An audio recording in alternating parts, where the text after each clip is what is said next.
y relativamente disfrutona, ¿no? Como decimos en cursiva. Claro, porque lo que sí que se dice mucho de los enfermos, ¿no? Es que como viven en cada momento, cada día es un día nuevo, ¿no? Como no recuerdan prácticamente el anterior, entonces cada sensación que tienen ese día es como un volver a nacer cada día, ¿no? Bueno, yo como lo he vivido en casa, pues lo veo un poco así, ¿no? Esto es lo que decía Mercero, ¿no? De Mercero hijo de Mercero padre. Decía lo bueno, lo demás lo dijo en la gala de los Goya, dijo lo bueno que tiene el Alzheimer y es que mi padre puede ver al día 3 veces cantando bajo la lluvia y es como si la viera por primera vez, ¿no? Se emociona a todas. Sí. Sobre les familiars també volíem parlar. ¿Cómo viven los familiares la enfermedad? Estamos dando algunas pequeñas pautas. Has nombrado constantemente, Pedro, a Diana Garrigosa, la mujer de Pascual Maragall, que en ese documental también habla de cómo lo llevan en ese Bicicleta, cuchara, manzana, el documental. Tenim massa al cap que l'Alzheimer és una malaltia amb la qual les persones estan tancades al món exterior. I això segurament arriba. Jo en aquest moment he decidit que no hi vull pensar i perquè veig que hi ha moltes coses que es pot viure bé i de fer moltes coses abans de que passi pitjor.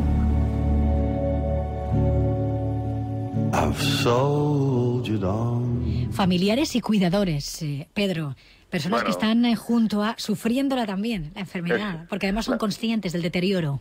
Claro, la pregunta gordiana aquí es ¿quién cuida al cuidador, no? Claro. Porque todos hablamos del enfermo, pero no se habla lo suficiente del cuidador. Hay estadísticas demoledoras que dicen que el 75% de los cuidadores de enfermos de Alzheimer pues tienen depresión, estrés, ataque de ansiedad, y luego incluso hay otros más demoledores aún que dicen que el cuidador del enfermo de Alzheimer se muere antes que la media de la población, ¿no? O sea que o ponemos el foco ahí, o el cuidador tiene sus espacios de tiempo libre para él, o el cuidador se cuida, o el cuidador corta y hace un paréntesis muy importante y planificado semanalmente, o en casa en vez de un enfermo va a haber 2, claro.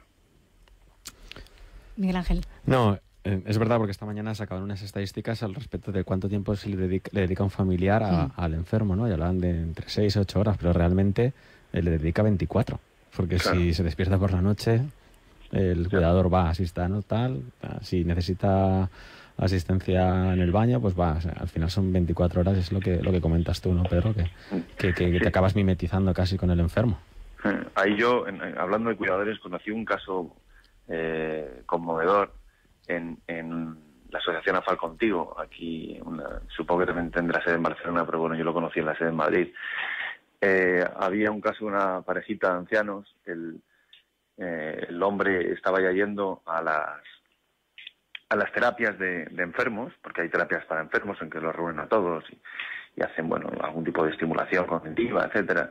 Entonces el marido iba a la terapia para enfermos y la mujer iba a la terapia para familiares, y así estuvieron yendo durante un año, otro. Hubo un tiempo en que, bueno, pues dejaron de ir los dos, él porque había fallecido y ella porque ya no tenía sentido que fuera, evidentemente porque ya no era un familiar de ningún enfermo, dado que había fallecido. Pero al poco tiempo la mujer apareció diciendo que es que tenía ella que ir a terapia porque era ella la que ya tenía Alzheimer, ¿no? Claro, sí, es el ciclo, hay de la vida. Hay una película también preciosa, que es El hijo de la novia, que también es sensacional, es maravillosa.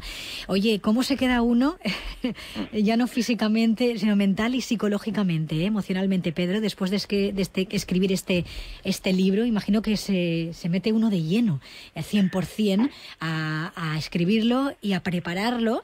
De hecho, me llamó la atención que en su día, cuando lo publicaste, dijiste que escribiste sobre este tema tan sensible siempre con el freno de mano echado.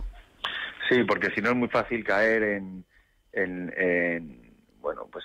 la imagen absolutamente poderosa y periodística de alguien que está fuera de sí y al final muestras una caricatura innecesaria. Claro. Entonces,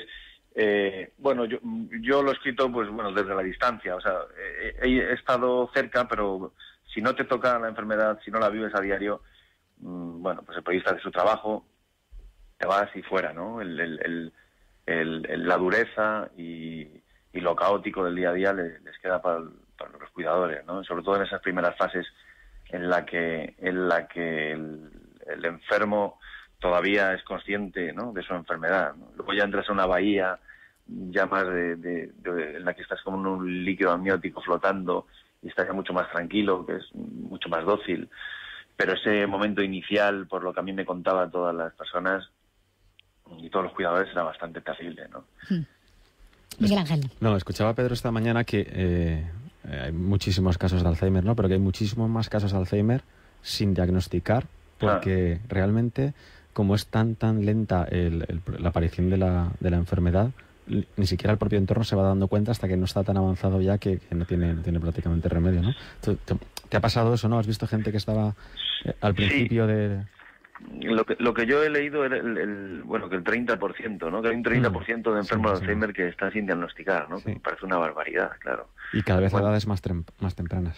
Claro, esto es un problema. En España tenemos 800.000 enfermos de Alzheimer, pero es que en una población como la nuestra, que es longeva y que, como estamos en el primer mundo, cada vez va a durar más años, pues no sé quién me comentaba, no sé si era por cada mes en que se aumentaba la esperanza de vida, crecían los casos de Alzheimer exponencialmente. O sea, estamos hablando de una auténtica pandemia en el primer mundo, ¿no? Hombre, yo te digo que espero que cuando me toque a mí, que prácticamente nos tocará casi todos, la muerte asistida esté legalmente admitida, claro, y pueda darme alguien una pastillita. No, pues sí, la verdad es que... Sí, porque la dignidad de la persona está por encima de cualquier cosa. Y hay un momento en la vida, y sé que esto que voy a decir es duro, pero bueno, como lo he visto, yo creo que hay un punto de no retorno en el que uno podría o debería poder decidir si quiere continuar o no, en esa claridad del momento de la enfermedad. Bueno, de eso hablaba Maragall, ¿no? Él reivindicaba el derecho a que cada enfermo eligiera su final, ¿no? Él hacía bandera de ese tema, porque yo creo que es muy importante. Hablar del Alzheimer también es hablar de la muerte, claro, y es hablar del duelo, ¿no? Y es hablar de la despedida en vida, que eso también los familiares tienen que aprender a ir despidiéndose, ¿no?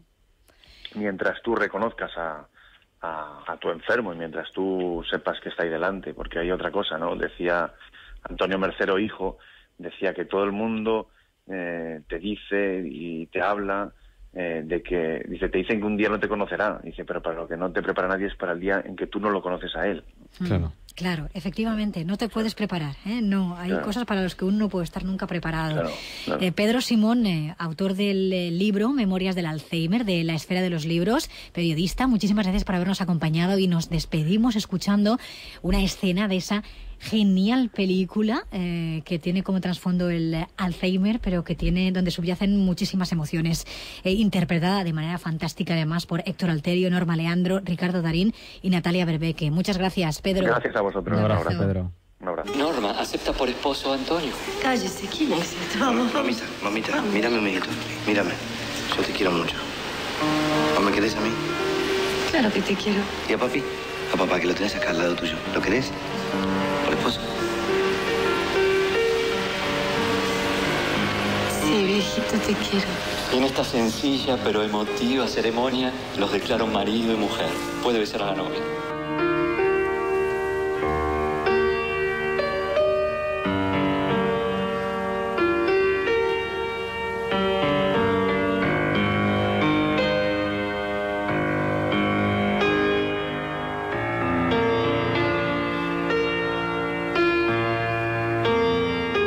La película, Miguel Ángel? No, bueno, entera no, he visto trocitos. Este trozo sí. Hauries de veure-la. Sí, sí, pues nada. L'hauries de veure. Buscaré un videoclub o miraré algún sitio donde haya que pagar en internet, però no haya que pagar, per trobar-ne sí. un videoclub. Estem arribant ja als últims minuts de la tertúlia, però no m'agradaria finalitzar sense comentar unes declaracions que ha fet el papa Francisco en una entrevista de 6 hores, ni més ni menys, dividida en 3 sessions, concedida a la revista jesuïta Civiltà Catòlica. Com a papa demana temps per a fer reformes i somnia amb una església capaç de curar ferides i consolar cors amb una presència major del geni femení en llocs d'autoritat. és la primera referència polèmica, per dir-ho d'alguna manera, en la qual s'atrevís a contestar el Papa Francisco. Voy a decirte una barbaridad y espero que no lo encontremos durmiendo en la cama, como a otros papas, porque realmente está revolucionando la Iglesia en algunos aspectos desde dentro, y cuando habla de cómo la Iglesia ha tratado a los homosexuales, por ejemplo, donde él dice que la Iglesia puede decir lo que